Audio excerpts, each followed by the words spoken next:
Hi, welcome to ಜ್ಞಾನ Navodaya academy. ಇಂದಿನ ತರಗತಿಯಲ್ಲಿ ನಾವು ಲೆಂತ್, ವೇಟ್, ಲೀಟರ್ ಕೆಪಾಸಿಟಿ, ಬನ್ನಿ ಅಂಡ್ ಟೈಮ್ ನೋಡ್ತಾ ಇದ್ದೇವೆ. ಇದು ಸೆಕೆಂಡ್ ವಿಡಿಯೋ ಆಗಿದೆ. ಮೊದಲನೇ ವಿಡಿಯೋದಲ್ಲಿ ಹೇಗೆ ಕನ್ವರ್ಟ್ ಮಾಡಬೇಕು ಮತ್ತೆ ಸಾಕಷ್ಟು ಪ್ರೀವಿಯಸ್ ಕ್ವಶನ್ಸ್ ಅನ್ನ ಕಲ್ತಿದ್ವಿ. ಇಂದಿನ ತರಗತಿಯಲ್ಲಿ ಕೆಲವೊಂದು ಸ್ಟೇಟ್ಮೆಂಟ್ ಕ್ವಶನ್ಸ್ ನೋಡ್ತಾ ಹೋಗೋಣ. ಹಾಗಾದ್ರೆ ಮೊದಲನೇ ಪ್ರಶ್ನೆ ನೋಡಿ. ಈ ಪ್ರಶ್ನೆ ನಿಮಗೆ ಹೋಮ್ವರ್ಕ್ ಕೊಟ್ಟಿದೆ. ಸಾಕಷ್ಟು ಜನ ನನಗೆ ಮೆಸೇಜ್ ಮಾಡಿದ್ರೆ ನಂಬರ್ಸ್ ಗಳು ಕಳಿಸ್ಬೇಡಿ, ಯೂಟ್ಯೂಬ್ ಅಲ್ಲಿ ಮಾಡಿದ್ರೆ ಸಾಕಷ್ಟು ಜನ ಗೊತ್ತಾಗುತ್ತೆ. ಹಾಗಾಗಿ ಇವತ್ತಿನ ಏನ್ ಹೋಮ್ವರ್ಕ್ ಕೊಡ್ತೀನಿ ಅದು ಯೂಟ್ಯೂಬ್ ಅಲ್ಲೇ ಕಮೆಂಟ್ ಮಾಡ್ತಾ ಹೋಗಿ. ಈ ಪ್ರಶ್ನೆ ನೋಡಿ. If a flight arrives at 15:30 hours, convert this time to 12 hour clock ಅಂತ ಕೊಟ್ಟಿದ್ದಾರೆ. ಅದೇ ಕಾರಣದಲ್ಲಿ ಪ್ರಶ್ನೆ, ಒಂದು ವಿಮಾನವು ಆಗಮಿಸುವ ವೇಳೆ 15:30 ಗಂಟೆ, ಈ ವೇಳೆಯನ್ನು 12 ಗಂಟೆ ಗಡಿಯಾರಕ್ಕೆ ಪರಿವರ್ತಿಸಿ ಅಂತ ಹೇಳಿ ಕೊಟ್ಟಿದ್ದಾರೆ. ಈ ತರ ನಾವು 24 ಗಂಟೆ ರೈಲ್ವೆ ಟೈಮಿಂಗ್ಸ್ ಅನ್ನು ನೋಡ್ತೀವಿ. ನೀವು ಟ್ರೈನ್ ಹೋದ್ರೆ ಅಥವಾ ಟ್ರೈನ್ ಟಿಕೆಟ್ ಬುಕ್ ಮಾಡಿದ್ರೆ ಅಥವಾ ಫ್ಲೈಟ್ ಟಿಕೆಟ್ ಬುಕ್ ಮಾಡಿದ್ರೆ ನಿಮಗೆ AM PM ಕೊಡಲ್ಲ, ಅವರು ಈ 24 clock ಕೊಡ್ತಾರೆ. ಕನ್ಫ್ಯೂಷನ್ ಆಗ್ಬಾರ್ದು ಅಂತ ಹೇಳಿ. ಹಾಗಾದ್ರೆ 24 clock ಹೇಗಿರುತ್ತೆ ಅಂತ ನೋಡೋಣ. ಇಲ್ಲಿ ನಾವು ರಾತ್ರಿಯಿಂದ ಸ್ಟಾರ್ಟ್ ಮಾಡೋಣ. ರಾತ್ರಿ ಮಲಗಿ ಹೇಳ್ತಿರಲ್ಲ, ಅಲ್ಲಿಂದ ಸ್ಟಾರ್ಟ್ ಮಾಡೋಣ. ಅಲ್ಲಿ 24 ಅಥವಾ 00 hours ಆಯ್ತಾ, ಇಲ್ಲಿದೆ ನೋಡಿ. ಆಮೇಲೆ ಏನ್ ಆಗುತ್ತೆ, 1 2 3 4 5 6 7 8 9. ಇದು ಬೆಳಗ್ಗೆ ಹೇಳ್ತಿರಲ್ಲ, ಅದು 6. ಅದಕ್ಕೆ ನಾವು AM ಅಂತ ಹೇಳ್ತೀವಿ. ರಾತ್ರಿಯಿಂದ ಹೇಳ್ತಾ ಇದ್ದೀನಿ ನಾನು ಆಯ್ತಾ. 6 ಬೆಳಗ್ಗೆ ಹೇಳ್ತೀರಾ, ಅದು AM. 7 ಗಂಟೆ ಬೆಳಗಿನ ಜಾವ AM. 8 ಗಂಟೆ 9 ಗಂಟೆ ಸ್ಕೂಲಿಗೆ ರೆಡಿ ಆಗ್ತೀರಿ, AM. 10 ಗಂಟೆ ಸ್ಕೂಲಿಗೆ ಹೋಗ್ತೀರಿ, AM. 11 ಆಯ್ತು, 12 ಆಗುತ್ತಲ್ವಾ, ಮಧ್ಯಾಹ್ನ ಶಾಲೆಯಲ್ಲಿ ಇರ್ತಿರಲ್ಲ, ಆ ಮಧ್ಯಾಹ್ನ 12ಕ್ಕೆ PM ಅಂತ ಹೇಳ್ತೀವಿ. ಬೆಳಗ್ಗೆಯಿಂದ ಅಂದ್ರೆ ರಾತ್ರಿ 12 ಗಂಟೆಯಿಂದ ಮಧ್ಯಾಹ್ನ ಶಾಲೆಯಲ್ಲಿ ಇರ್ತಿರಲ್ಲ ನೀವು, ಆ 12 ಗಂಟೆ ತನಕ 11 ಗಂಟೆ 59 ನಿಮಿಷ ತನಕ AM ಆಗಿರುತ್ತೆ. ಮಧ್ಯಾಹ್ನ 12 ಗಂಟೆ ಸ್ಟಾರ್ಟ್ ಆಗುತ್ತಲ್ಲ, ಆ ಊಟ ಮಾಡೋ ಟೈಮ್, ಮಧ್ಯಾಹ್ನದ ಊಟ, ಆಗ PM ಸ್ಟಾರ್ಟ್ ಆಗುತ್ತೆ. ನಿಮಗೆ AM PM ಕ್ಲಾಕ್ ಅಲ್ಲಿ ಏನ್ ಮಾಡ್ತೀವಿ ಅಂತಂದ್ರೆ, ಈ 12ರಿಂದ ಮತ್ತೆ 12 ಆದ್ಮೇಲೆ PM ಬರೀತಾ ಹೋಗ್ತೀವಿ. ಮಧ್ಯಾಹ್ನ 1 ಗಂಟೆ ಊಟಕ್ಕೆ ಹೋಗ್ತೀವಿ, PM. 2 ಗಂಟೆ 3 ಗಂಟೆ 4 ಗಂಟೆ ಶಾಲೆ ಬಿಡ್ತೀವಿ, PM. 4:15 ಶಾಲೆ ಬಿಡುತ್ತೆ, ಮನೆಗೆ ಹೋಗ್ತೀವಿ 4:15. 5 ಗಂಟೆಗೆ ಮನೇಲಿ ಆಟ ಆಡ್ತೀವಿ, ಎಲ್ಲ PM. ರಾತ್ರಿ ನೀವು ಮಲಗೋ ತನಕ PM. 11 ಗಂಟೆ 59 ನಿಮಿಷ ತನಕ ಕೂಡ PM. ಅದೇ ನಾವು PM ಅಂತ ಏನ್ ಹೇಳಿದ್ರ, ಮಧ್ಯಾಹ್ನ 12 ಗಂಟೆಯ ನಂತರದಲ್ಲಿ ಈ 1 ಗಂಟೆಗೆ 13 ಗಂಟೆ ಅಂತ ಹೇಳ್ತೀವಿ. ಆಮೇಲೆ 14 15 16 17 18 19 20 21 22 23 24. ಇದು ಯಾವಾಗ ಅಂದ್ರೆ ಮಧ್ಯಾಹ್ನದ ಟೈಮಿಂಗ್ಸ್ ಅಲ್ಲಿ. ನಿಮಗೆ ಯಾವಾಗ್ಲೂ ಕೂಡ ರೈಲ್ವೆ ಟೈಮಿಂಗ್ಸ್ 12 ಗಂಟೆಯಿಂದ ಮೇಲ್ ಬಂದ್ರೆ ನೀವು ಯೋಚನೆ ಮಾಡಬೇಕು, ಅದು PM. ಓಕೆ, ಯಾಕಂದ್ರೆ ನೋಡಿ, ಇಲ್ಲಿ ನಾವು ಕನ್ವರ್ಟ್ ಮಾಡೋಕ್ಕಿಂತ ಮುಂಚೆನೆ ಇಲ್ಲಿ AM ಕ್ಯಾನ್ಸಲ್ ಆಗ್ಬಿಡುತ್ತೆ. ನೋಡಿ, AM ಇಲ್ಲ. ಯಾಕೆ ಅಂತಂದ್ರೆ ನಾನು ಹೇಳ್ದೆ, 12 ಗಂಟೆ ದಾಟಿದ್ರೆ ಅದು AM ಆಗಕ್ ಸಾಧ್ಯ ಇಲ್ಲ, ಅದು PM ಆಗುತ್ತೆ. ಹಾಗಾಗಿ AM ಒಂದಿದೆ, ಕ್ಯಾನ್ಸಲ್ ಆಯ್ತು ಆಯ್ತಾ. ಅದು ಕನ್ನಡದಲ್ಲಿ ಪೂರ್ವನ್ನ ಅಪರನ್ನ ಅಂತ ಹೇಳ್ತೀವಿ. ಓಕೆ, 12 ಗಂಟೆಯಿಂದ ಪೂರ್ವನ್ನ, 12 ಗಂಟೆ ನಂತರ ಅಪರನ್ನ. ಹಾಗಾದ್ರೆ ಹೇಗ್ ಸರ್ ಕಂಡುಹಿಡಿಬೇಕು? ತುಂಬಾ ಸಿಂಪಲ್. 24 clock ಇಂದ ನೀವು 12 o'clock ಗೆ ಬದಲಾವಣೆ ಮಾಡೋದು ತುಂಬಾ ಈಸಿ. ಇಲ್ಲಿ ಕೊಟ್ಟಿರೋ ಟೈಮಿಂಗ್ಸ್ ಬರ್ಕೋಬೇಕು. 15 ಗಂಟೆ 30 ನಿಮಿಷ, ಅದರಲ್ಲಿ 12ಅನ್ನ ಕಳೀಬೇಕು ಅಷ್ಟೇ. ಕಳೆದ್ರೆ ಉತ್ತರ. ತುಂಬಾ ಸಿಂಪಲ್. 0 ಹೋದ್ರೆ 0, 3 ಹೋದ್ರೆ 3, 5 ಹೋದ್ರೆ 3 0. ಅಥವಾ ಇಲ್ಲೇ ಇದು ನೋಡಿ, ನಾನು 24 ಗಂಟೆ ಅದರಲ್ಲೇ ಬರ್ಕೋಬಿಟ್ರೆ ಈ 3 ಅನ್ನೋ ಜಾಗದಲ್ಲಿ 15 ಇದೆ ಅದಲ್ವಾ. 3 ಅನ್ನೋ ಜಾಗದಲ್ಲಿ 15 ಇದೆ. 15 ಅಂತ ಅಂದ್ರೆ 3 ಗಂಟೆ ಅಂತೀವಿ. ವರೆ ಇದೆ, 3 ವರೆ. ಯಾವಾಗ್ಲೂ ಕೂಡ 12ಗಿಂತ ಮೇಲ್ ಬಂದ್ರೆ ಅದು SPM. Okay, 3:30 PM. Option A is right answer. Okay sir, ಅದನ್ನ 12 ಗಂಟೆ ಕ್ಲಾಕ್ ಅನ್ನ ನಾವು ರೈಲ್ವೆ ಟೈಮಿಂಗ್ಸ್ ಬದಲಾವಣೆ ಮಾಡಬೇಕಾದ್ರೆ ಹೇಗೆ? ತುಂಬಾ ಈಸಿ. ಸೇಮ್ ಟು ಸೇಮ್ ಇಲ್ಲಿ ಕಳೆದಿದ್ದೀನಿ, ಅದನ್ನ ಕೂಡಬೇಕು. ಇದೇ ಪ್ರಶ್ನೆಯನ್ನ ನೀವು 3:30 PM ಅಂತ ಕೊಟ್ರಪ್ಪ. 3:30 PM, ಇದು 24 ಗಂಟೆಯಲ್ಲಿ ಬದಲಾಯಿಸಿ ಅಂತ ನಿಮ್ಮ ಪ್ರಶ್ನೆ ಕೇಳಿದ್ರೆ ನೀವು ಇದಕ್ಕೆ 12 ಗಂಟೆಯನ್ನ ಕೂಡಬೇಕು. ಕೂಡಿದಾಗ 30, 3, 5, 15, 30 ಆಗುತ್ತೆ. ನೋಡಿ ರೈಲ್ವೆ ಟೈಮಿಂಗ್ಸ್ಗೆ AM PM ಹಾಕುವಂತಿಲ್ಲ. ಓಕೆ, ನಾವು ಈ 12 o'clock ಅಲ್ಲಿ ಹಾಕ್ತಿವಿ AM PM, 24 o'clock ಅಲ್ಲಿ AM PM ಬರಲ್ಲ. ನಾವು 12 ಇಂದ 24 ಕನ್ವರ್ಟ್ ಮಾಡ್ಬೇಕಾದ್ರೆ ಕೂಡ್ಬೇಕು. 24 ಗಂಟೆಯಿಂದ ನಾವು 12 ಗಂಟೆಗೆ ಕನ್ವರ್ಟ್ ಮಾಡ್ಬೇಕಂದ್ರೆ ಜಾಸ್ತಿನ ಕಡಿಮೆ ಮಾಡ್ಬೇಕಾದ್ರೆ ಕಳಿಬೇಕು. ಓಕೆ, ಏನ್ ಕಳಿತೀರಿ? 12 ಕಳಿಬೇಕು. ಮುಂದಿನ ಪ್ರಶ್ನೆ, ಶಾಲಿನಿ ಲೀವ್ಸ್ ಹೋಮ್ ಅಟ್, ನೋಡಿ ಪ್ರಶ್ನೆಗಳು ಇಷ್ಟಿಷ್ಟು ಉದ್ದ ಇದೆ ಅಂತ ಹೆದರ್ಕೊಳಂಗಿಲ್ಲ, ತುಂಬಾ ಈಸಿ ಇರ್ತಾವ, ನಿಮಗೆ ಓದಕ್ ಬಂದ್ರೆ ಪಕ್ಕ ಬರುತ್ತೆ. Shalini leaves home at 7:45 AM and reaches school at 9:15 AM. ಇನ್ನೊಂದೇನಪ್ಪಾ ಅಂದ್ರೆ ಮೊರಾರ್ಜಿ ದೇಸಾಯಿ ಪ್ರವೇಶ ಪರೀಕ್ಷೆಯಲ್ಲಿ ಈ ಗಣಿತ ಮತ್ತೆ ಪರಿಸರ ಅಧ್ಯಯನ, ಮ್ಯಾಥಮೆಟಿಕ್ಸ್, CBS ಅಕ್ಕಪಕ್ಕ ಇಂಗ್ಲಿಷ್ ಮತ್ತು ಕನ್ನಡದಲ್ಲಿ ಎರಡರಲ್ಲೂ ಇರ್ತಾವ. ಇಂಗ್ಲಿಷ್ ಅರ್ಥ ಆಗಿಲ್ಲ ಕನ್ನಡದಲ್ಲಿ ಪ್ರಶ್ನೆ ಓದ್ಕೋಬಹುದು, ಕನ್ನಡದಲ್ಲಿ ಅರ್ಥ ಆಗಿಲ್ಲ ಇಂಗ್ಲಿಷ್ ಅಲ್ಲಿ ಪ್ರಶ್ನೆ ಓದ್ಕೋಬಹುದು. ಎರಡೂ ಲ್ಯಾಂಗ್ವೇಜ್ ಅಲ್ಲಿ ಇರ್ತಾವ, ನವೋದಯ ತರ ಒಂದೇ ಲ್ಯಾಂಗ್ವೇಜ್ ಅಲ್ಲಿ ಇರಲ್ಲ. Okay, so how much time did she take to reach school? Shalini 7:45ಕ್ಕೆ ನೋಡಿ AM ಮನೆಯಿಂದ ಬಿಟ್ಟು 9:15 AM ಅಂದ್ರೆ ಬೆಳಗಿನ ಜಾವನೇ, ಬೆಳಗಿನ ಜಾವ 8:45 ಹೊರಟ್ರಂತೆ, 7:45 ಹೊರಟು ಇಲ್ಲಿ 9:15 ಶಾಲೆಗೆ ಹೋಗ್ತಾಳೆ. ಹಾಗಾದ್ರೆ ಶಾಲೆಯನ್ನು ತಲುಪುತ್ತಾಳೆ. ಹಾಗಾದ್ರೆ ಅವಳು ಶಾಲೆ ತಲುಪಲು ತೆಗೆದುಕೊಂಡ ಸಮಯ ಎಷ್ಟು ಅಂತ ಹೇಳಿದ್ದಾರೆ. ಈ ಸಮಯ ಎಷ್ಟು ಅಂತ ಬದಲು ಏನ್ ಮಾಡ್ಬೇಕು? ಬೆಳಗ್ಗಿನ ಜಾವ ಫಸ್ಟ್ ಟೈಮಿಂಗ್ಸ್ ಇರುತ್ತಲ್ಲ ಅದನ್ನ ಇಲ್ಲ ಲೇಟ್ ಆಗಿರುತ್ತಲ್ಲ ಆ ಟೈಮಿಂಗ್ಸ್ ಅಲ್ಲಿ ಕಳಿಬೇಕು.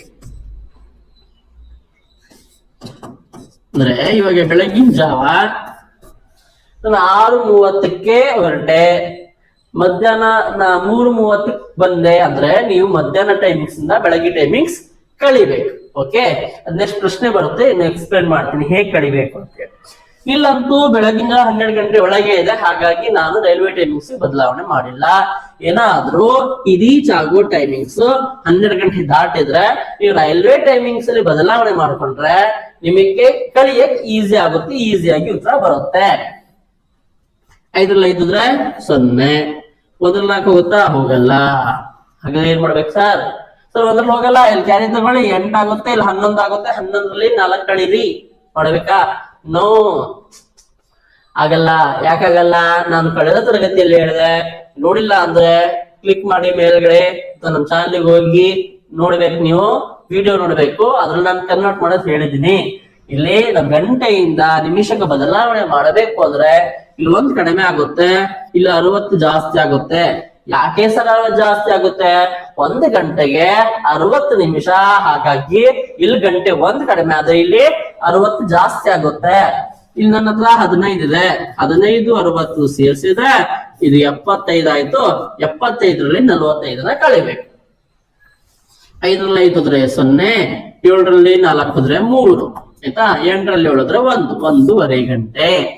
ಇಲ್ಲಿ ಅಥವಾ ಇನ್ನು ಈಸಿ ಮೆಥಡ್ ಯಾವ ತರ ಅಂತಂದ್ರೆ ನಮ್ ಬೆರಳಿದಾವ್ ಕೌಂಟ್ ಮಾಡ್ಕೋಬೇಕು. ಯಾವ ತರ? ಹೊರಟಿ ಸರ್ 8 ನೋಡಿ 7:45 ಅಂದ್ರೆ 7:45, 7:45ರಿಂದ 8:45ಕ್ಕೆ 1 ಗಂಟೆನಾ? ಆಯ್ತಾ? 8:45ರಿಂದ 9:15ಗೆ 45ರಿಂದ 9:15ಗೆ ಅರ್ಧ ಗಂಟೆನಾ? ಇಲ್ಲಿ 1 ಗಂಟೆ, ಇಲ್ಲಿ ಅರ್ಧ ಗಂಟೆ ಸೇರಿಸಿದ್ರೆ 1.5 ಗಂಟೆ. ಬೆರಳಲ್ಲೇ ಕೌಂಟ್ ಮಾಡ್ಕೊಂಡು ಹೋಗ್ಬೋದು. ಈಸಿ ಮೆಥಡ್, ಇದಕ್ಕಿಂತ ಈಸಿ ಮೆಥಡ್ ಅದು. ಓಕೆ, 1 ಗಂಟೆ 30 ನಿಮಿಷ. ಆಪ್ಷನ್ ಡಿ ಎಲ್ಲಿದೆ. ಓಕೆ, ಮುಂದಿನ ಪ್ರಶ್ನೆ. An employee enters the factory at 7:20 for work. ಎಷ್ಟು ಗಂಟೆಗೆ ಬಂದ? 7:20ಗೆ ಬಂದ. He finishes work and leaves the factory at 3:20. So how long did he work? ಒಬ್ಬ ಉದ್ಯೋಗಿಯು ಕಾರ್ಖಾನೆ ಒಳಕ್ಕೆ 7:20ಕ್ಕೆ ಕೆಲಸಕ್ಕಾಗಿ ಹೋಗುತ್ತಾನೆ. ಕೆಲಸ ಮುಗಿಸಿ ನೋಡಿ ಮಧ್ಯಾಹ್ನ 3:20ಕ್ಕೆ ಕಾರ್ಖಾನೆಯಿಂದ ಹೊರಗೆ ಬರುತ್ತಾನೆ. ಹಾಗಾದ್ರೆ ಅವರು ಕೆಲಸ ಮಾಡಿದ ಅವಧಿ ಎಷ್ಟು? ನೋಡಿ ಕೌಂಟ್ ಮಾಡೋದು ತೋರಿಸ್ತೇನೆ, ಇಲ್ಲಿ ಮೈನಸ್ ಮಾಡೋದು ತೋರಿಸ್ತೇನೆ. ಇಲ್ಲಿ 3:20ಕ್ಕೆ ರೀಚ್ ಆಗಿದ್ದವನು ಈ 3:20 ಹೇಗೆ ತಗೊಂತೀವಿ ಸರ್? ನಾನು ಹೇಳ್ದೆ ರೀಚ್ ಆಗಿ ಟೈಮ್ 12 ಗಂಟೆಯಿಂದ ಜಾಸ್ತಿ ಇದ್ರೆ ರೈಲ್ವೆ ಟೈಮಿಂಗ್ಸ್ ಬದಲಾವಣೆ ಮಾಡ್ಕೊಳ್ಳಿ. ಯಾಕಂದ್ರೆ ಈ 3ರಿಂದ 7 ಕಳಿಯಕ್ ಬರಲ್ಲ ನಮಗೆ, ಕನ್ಫ್ಯೂಷನ್ ಆಗ್ಬೇಡಿ. ಯಾವಾಗ್ಲೂ ಬಿಟ್ಟಿದ್ ಟೈಮಿಂಗ್ಸ್ ಬೆಳಗ್ಗಿನ ಟೈಮಿಂಗ್ಸ್ ಅಂತಾನೆ ಅನ್ಕೋಬೇಕು ನೀವು. ಅವನ್ ಬಿಟ್ಟಿದ್ ಮಧ್ಯಾಹ್ನ 4 ಗಂಟೆ ಆದ್ರೂ ಕೂಡ ನೀವು ಬೆಳಗಿನ ಜಾವ 4 ಗಂಟೆನೆ ಅಂತ ಅನ್ಕೋಬೇಕು, ಆಯ್ತಾ? ಆಮೇಲೆ ರೀಚ್ ಆಗಿದ್ದ ಟೈಮಿಂಗ್ಸ್ ಮಧ್ಯಾಹ್ನ ಟೈಮಿಂಗ್ಸ್ ಅನ್ಕೋಬೇಕು. ಓಕೆ, ಇದು 15 ಗಂಟೆಯ ಸಾರಿ, ಇದನ್ನ ನಾನು 24 ಗಂಟೆ ಕ್ಲಾಕಿಗೆ ಬದಲಾವಣೆ ಮಾಡಿದ್ರೆ 20, 15 ಅಲ್ವಾ? ಈ 15, 20ರಲ್ಲಿ ನೀವು 7:20 ಕಳಿಬೇಕು. 2ರಲ್ಲಿ 2 ಹೋದ್ರೆ 0, 5ರಲ್ಲಿ 7 ಹೋಗಲ್ಲ, 15ರಲ್ಲಿ 7 ಹೋದ್ರೆ 8 ಗಂಟೆ ತಗೊಂತಾರೆ. ಸರ್ ಫಿಂಗರ್ ಎಲ್ಲಿಂದ 7:20 ಅಲ್ವಾ? 7:20ರಿಂದ 8:20, 9:20, 10:20, 11:20, 12:20, 1:20, 2:20, 3:20 ಮತ್ತೆ 8 ಗಂಟೆ. ಅಷ್ಟೇ ಸಿಂಪಲ್. ಯಾವಾಗ್ಲೂ ಕೂಡ ಬೆರಳಿಂದ ಇನ್ನು ಕನ್ಫರ್ಮ್ ಬರುತ್ತೆ, ಈಸಿಯಾಗಿ ಬರುತ್ತೆ. ಏನಾದ್ರು ಬಂದ್ವಪ್ಪ ಇಲ್ಲಿ 20 ಗಂಟೆ ಕೊಟ್ಟೆ, 20 40 ಕೊಟ್ರು, 20 ತನಕ ಗಂಟೆ ಬರ್ಕೊಂಡು ಉಳಿದಿದ್ದು ನಿಮಿಷಗಳ ಬಂತ ಮುಗೀತು. ಓಕೆ, 8 ಗಂಟೆ. ಆಪ್ಷನ್ ಡಿ ಎಲ್ಲಿದೆ? Option D 8 hours is right answer. Clear? Next question.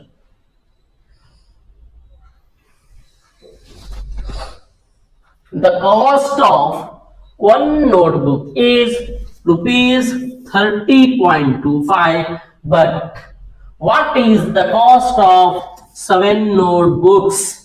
ಒಂದು ನೋಟ್ ಪುಸ್ತಕದ ಬೆಲೆ 30 ರೂಪಾಯಿ 25 ಪೈಸೆ ಅಥವಾ 30.25. ಆದರೆ 7 ನೋಟ್ ಪುಸ್ತಕಗಳ ಬೆಲೆ ಎಷ್ಟು ಅಂತ ಹೇಳಿದ್ದಾರೆ. ಇಲ್ಲಿ ಒಂದು ನೋಟ್ ಪುಸ್ತಕಕ್ಕೆ 30.25 ಆದ್ರೆ 7 ಪುಸ್ತಕಕ್ಕೆ ಎಷ್ಟು ಅಂತ ಪ್ರಶ್ನೆ ಕೇಳಿದಾಗ ನಾವು ವೆರಿ ಗುಡ್ ಗುಣಾಕಾರ ಮಾಡಬೇಕು. ನಮಗೆ ಕೂಡೋದು ಕಳಿಯೋದು ಗುಣಾಕಾರ ಮಾಡೋದು ಭಾಗಾಕಾರ ಮಾಡೋದು ಅಂದ್ರೆ ಅಡಿಷನ್ ಸಬ್ಟ್ರಾಕ್ಷನ್ ಮಲ್ಟಿಪ್ಲಿಕೇಶನ್ ಡಿವಿಷನ್. ಪ್ರಶ್ನೆ ನೋಡಿದ ತಕ್ಷಣ ಗೊತ್ತಾದ್ರೆ ಅದ್ರಲ್ಲಿ ನಿಮ್ಗೆ 8ರಿಂದ 10 ಮಾರ್ಕ್ಸ್ ಬಂತು.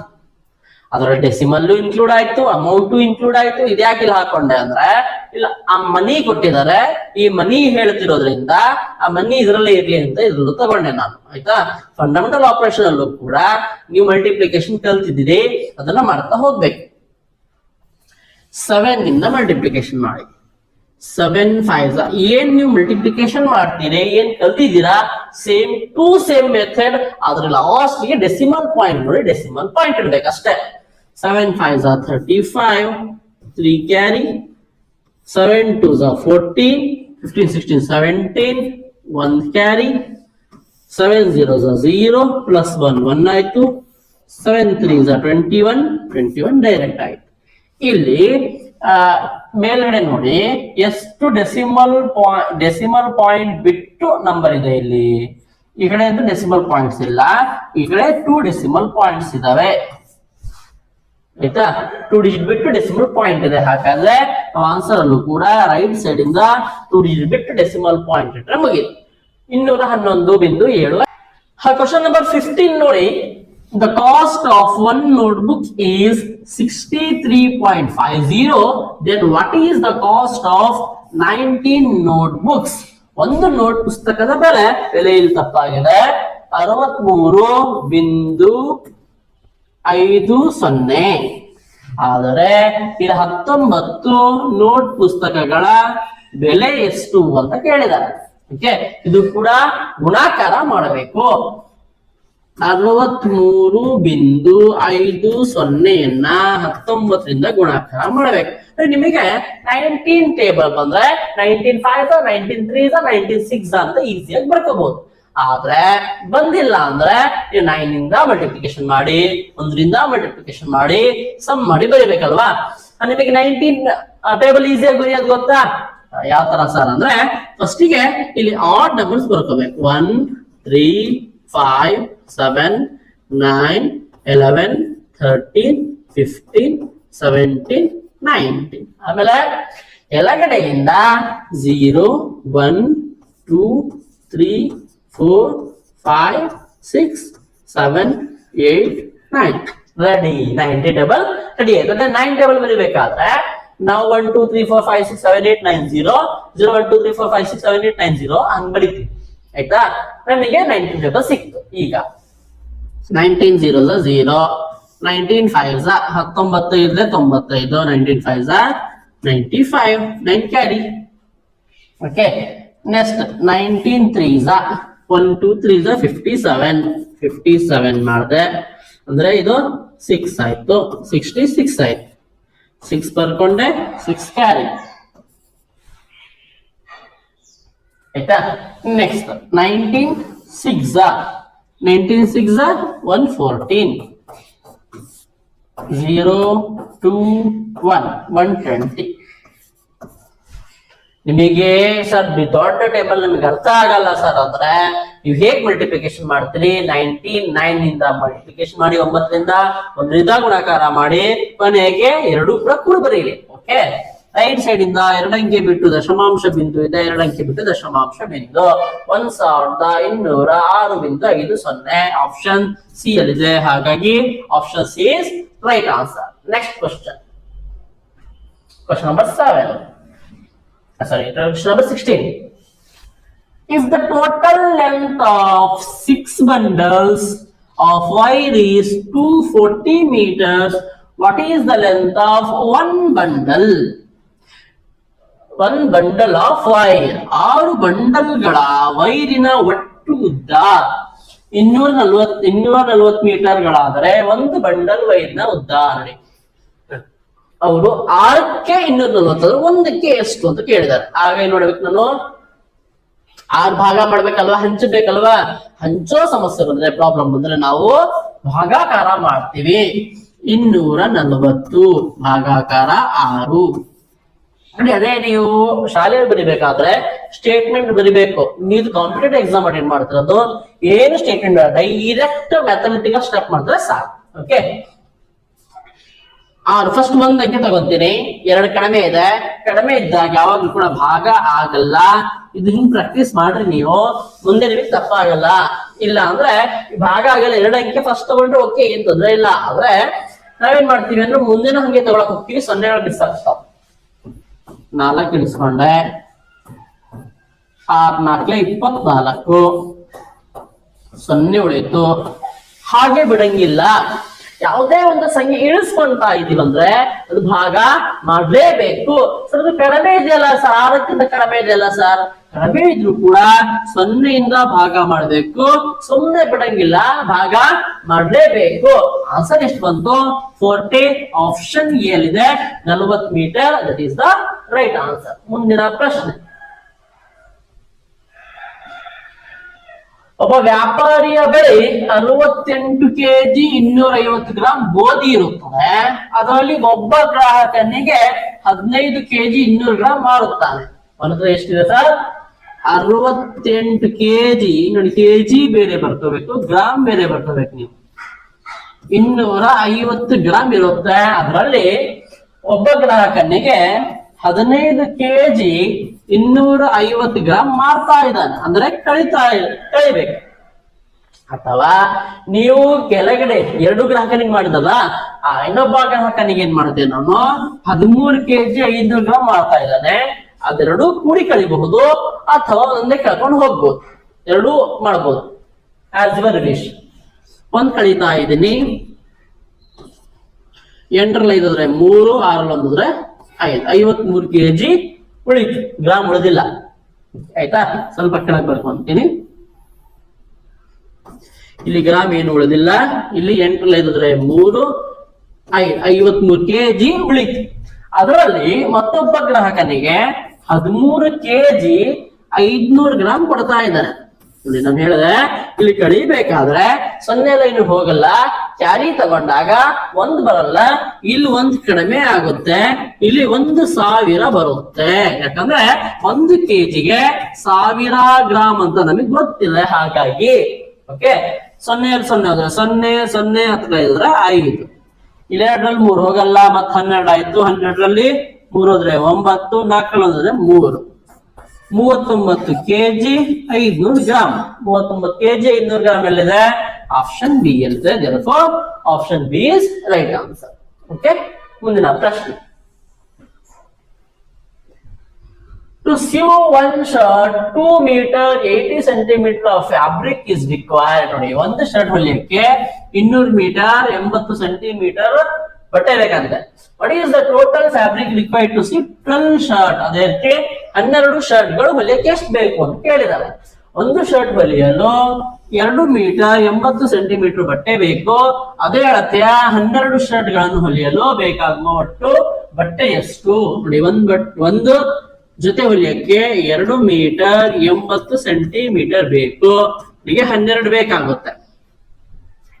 ನೀವು ಇದನ್ನ ಡೈರೆಕ್ಟ್ ಆಗಿ ಹಿಂಗೆ ಮಲ್ಟಿಪ್ಲಿಕೇಶನ್ ಮಾಡಿ ಸೆಂಟಿಮೀಟರ್ ಬದಲಾವಣೆ ಮಾಡಬಹುದು, ಅಥವಾ ನೀವು ಇದನ್ನ ಡೈರೆಕ್ಟ್ ಆಗಿ 2 ಮೀಟರ್ಗೆ ಅಥವಾ 2 ಸೆಂಟಿಮೀಟರ್ ಬದಲಾವಣೆ ಮಾಡ್ಕೊಂಡ್ರೆ ಇನ್ನು ಈಸಿಯಾಗಿ ಬರುತ್ತೆ. ಇಲ್ಲಿ ಸೆಂಟಿ ಡೆಸಿಮೀಟರ್ ಅಲ್ವಾ, ಇಲ್ಲಿ ಸೆಂಟಿ ಡೆಸಿಮೀಟರ್, ಇಲ್ಲಿ ಸೆಂಟಿಮೀಟರ್ ಇದೆ ಡೆಸಿಮೀಟರ್ ಇದೆ, ಅಂದ್ರೆ 2 zeros 2 ಅಂಕೆ ಬಿಟ್ಟು ದಶಮಾಂಶ ಬಿಂದು 2.80 ಮೀಟರ್ ಆಯ್ತು. ಇವಾಗ 12ರಿಂದ ಗುಣಾಕಾರ ಈಸಿಯಾಗಿ ಮಾಡಬಹುದು. ಓಕೆ, 12 0 0 12 ಎಂಟ್ಲೆ 96 ಅಂತ 9 ಕ್ಯಾರಿ, 12 24 24 9 ಸೇರಿಸಿ 33 ಆಯ್ತು, 33. 2 ಅಂಕೆ ಬಿಟ್ಟು ದಶಮಾಂಶ ಬಿಂದು ಇದೆ, 2 ಅಂಕೆ ಬಿಟ್ಟು ದಶಮಾಂಶ ಬಿಂದು. 33 metre 60 centimetre, 33 metre 60 centimetre option A ಇದೆ. ಇದುವರೆಗೂ ಕೂಡ ನಾವು length, weight, litre, capacity, money and time ಇದರಲ್ಲಿ ಏನೆಲ್ಲ ಇಂಪಾರ್ಟೆಂಟ್ ಕ್ವಶನ್ಸ್ ಬಂದ್ವು ಅಂತ ಹೇಳಿ ಎಕ್ಸ್ಪ್ಲೇನ್ ಮಾಡ್ತಾ ಹೋಗಿದ್ದೀನಿ. ಇದಿಷ್ಟು ಬಿಟ್ಟು ಬೇರೆ ಯಾವ್ದಾದ್ರು ನೀವು ಪ್ರೀವಿಯಸ್ ಇಯರ್ ಕ್ವಶನ್ಸ್ ಅಲ್ಲಿ ಕೊಟ್ಟಿದ್ದಾರೆ ಸರ್, ಅದನ್ನ ಎಕ್ಸ್ಪ್ಲೇನ್ ಮಾಡಿಲ್ಲ ಅಥವಾ ನನಗೆ ಅರ್ಥ ಆಗಿಲ್ಲ ಅಂತ ಏನಾದ್ರು ಇದ್ರೆ ಕೆಳಗಡೆ ಕಮೆಂಟ್ ಬಾಕ್ಸ್ ಇದೆ, ಕಮೆಂಟ್ ಮಾಡಿ, ಅಥವಾ ನಮ್ಮ ಫೋನ್ ನಂಬರ್ಸ್ ಇದಾವೆ, ಫೋನ್ ನಂಬರ್ ಸಿಗಾದ್ರೆ ಮೆಸೇಜ್ ಮಾಡಿ, ಕ್ಲಾರಿಫಿಕೇಶನ್ ಸಿಗುತ್ತೆ. ನೀವು ನಮ್ಮ ಸೋಷಿಯಲ್ ಮೀಡಿಯಾ ಹ್ಯಾಂಡಲ್ಸ್ ಅಥವಾ ಇನ್ಸ್ಟಾಗ್ರಾಮ್, ಫೇಸ್ಬುಕ್, ಟೆಲಿಗ್ರಾಮ್ ಏನಾದ್ರು ಜಾಯ್ನ್ ಆಗ್ಬೇಕು ಅಂದ್ರೆ ಕೆಳಗಡೆ ಡಿಸ್ಕ್ರಿಪ್ಷನ್ ಅಲ್ಲಿ ಲಿಂಕ್ ಇದಾವೆ, ಜಾಯ್ನ್ ಆಗಬಹುದು. PDF ನೋಟ್ಸ್ ಬೇಕು ಅಂದ್ರೆ ಎರಡು ನಂಬರ್ ನೋಟ್ ಡೌನ್ ಮಾಡ್ಕೊಳ್ಳಿ, 9611050826 ಅಥವಾ 6363488403 ನೋಟ್ ಡೌನ್ ಮಾಡ್ಕೊಳ್ಳಿ. ಇದಕ್ಕೆ ನಿಮ್ಮ ಹೆಸರು, ಡಿಸ್ಟ್ರಿಕ್ಟ್ ಹೆಸರು ಹಾಕಿದ್ರೆ ನಿಮಗೆ ಒಂದು ಗ್ರೂಪಿಗೆ ಜಾಯ್ನ್ ಮಾಡಲಾಗುತ್ತೆ. PDF ನೋಟ್ಸ್ ಫ್ರೀ ಆಗಿ ಸಿಗುತ್ತೆ. ಇದೇ ರೀತಿ ಕ್ಲಾಸಸ್ ಬೇಕು ಅಂದ್ರೆ ಜ್ಞಾನ ನವೋದಯ ಅಕಾಡೆಮಿ ಸಬ್ಸ್ಕ್ರೈಬ್ ಮಾಡ್ಕೊಳ್ಳಿ. ಇದುವರೆಗೆ ಕ್ಲಾಸ್ ನೋಡಿದ್ರ ಅರ್ಥ ಆಗಿದೆ ಅಂದ್ರೆ ಎಲ್ಲರೂ ಕೂಡ ಲೈಕ್ ಮಾಡಿ, ನಿಮ್ ಫ್ರೆಂಡ್ಸ್ ಗೆಲ್ಲ ಶೇರ್ ಮಾಡಿ. ಮುಂದಿನ ತರಗತಿಯಲ್ಲಿ ಆದಷ್ಟು ಬೇಗ ಸಿಗ್ತೀನಿ. Till then thank you, bye bye.